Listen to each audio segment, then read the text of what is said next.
युग सहस्त्र योजन क्या हुआ? 9,60,000 मील। धरती से सूरज तक का फासला, और ये सब हनुमान चालीसा जैसी प्राचीन किताब में दर्ज। हनुमान चालीसा क्या है और इसको कब पैदा किया गया?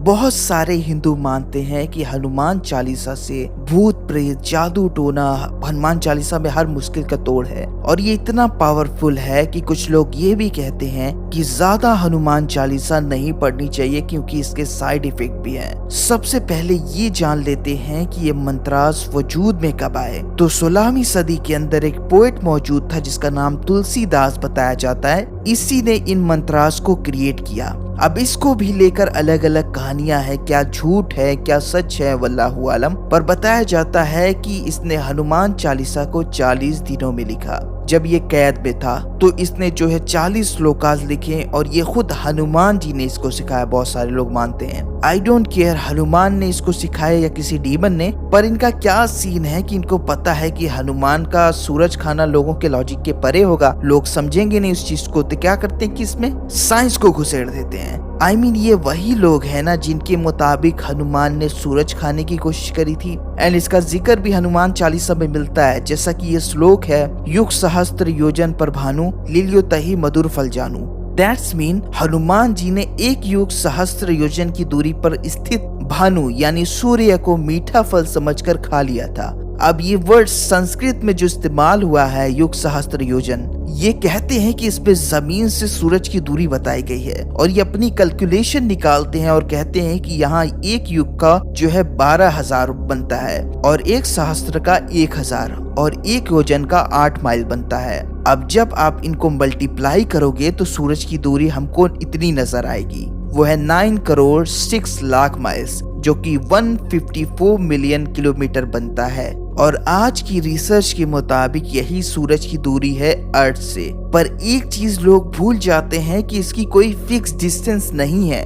जब अर्थ रोटेट करती है तो उनके बीच जो डिस्टेंस होता है वो बढ़ता घटता रहता है। जैसे अभी ठंड का मौसम चालू हो रहा है तो अर्थ की दूरी जो है सूरज से 147 मिलियन किलोमीटर हो जाएगी, मतलब 8 से 10 का अंतर हमेशा रहेगा। पर अगर मान भी लिया जाए कि दोनों सेम है तो क्या प्रूफ है कि ये कैलकुलेशन सही है, और इसको जानबूझकर जबरदस्ती ऐसे कैलकुलेट करने की कोशिश नहीं की गई है। क्योंकि जिस सदी में तुलसीदास मौजूद था उसी सदी के अंदर एक और जर्मन एस्ट्रोनॉमर मैथमेटिशियन भी मौजूद था जिसने बिना हनुमान चालीसा के सेम यही दूरी बताई थी जमीन से सूरज तक की।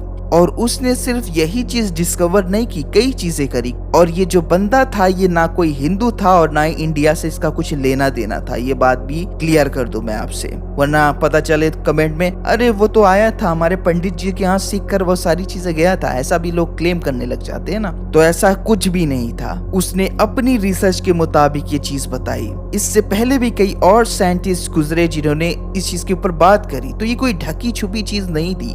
यहाँ तक कि एक योजन जो कि इनके मुताबिक 8 माइल डिस्टेंस बनता है, पर यह भी कंफर्म नहीं है क्योंकि अलग अलग सोर्सेस के मुताबिक एक योजन का डिस्टेंस अलग बताया गया है। मिसाल के तौर पर एम्परर अशोका के टाइम उन्होंने एक योजन की वैल्यू को 4.3 माइल्स बताया, जो कि 4th सेंचुरी BCE में मौजूद थे। और 4th और अर्ली 5th सेंचुरी CE में एक मैथमेटिशियन थे आर्यभट्टा, इनकी बुक सूर्य सिद्धांत के अंदर इन्होंने एक योजन की वैल्यू 5 माइल्स बताई। तो इसी तरह ये लोग कंफर्म कभी नहीं थे, इन्होंने वेट किया और जब देखा कौन सा सोर्स ज्यादा सूरज के डिस्टेंस के साथ मैच करेगा, आखिर टाइम पे उसी को सेट कर देंगे, जबकि ये कभी कंफर्म थे ही नहीं। अब ये सीन सिर्फ योजन के साथ नहीं है बल्कि युगा के साथ भी है। किसने बना दिया कि एक युग का 12,000 साल होते हैं? यही सूर्य सिद्धांत के अंदर देखेंगे तो उसमें क्लियर मौजूद है कि एक युग की वैल्यू जो है 12,000 साल नहीं बल्कि डिवाइन 12,000 साल है।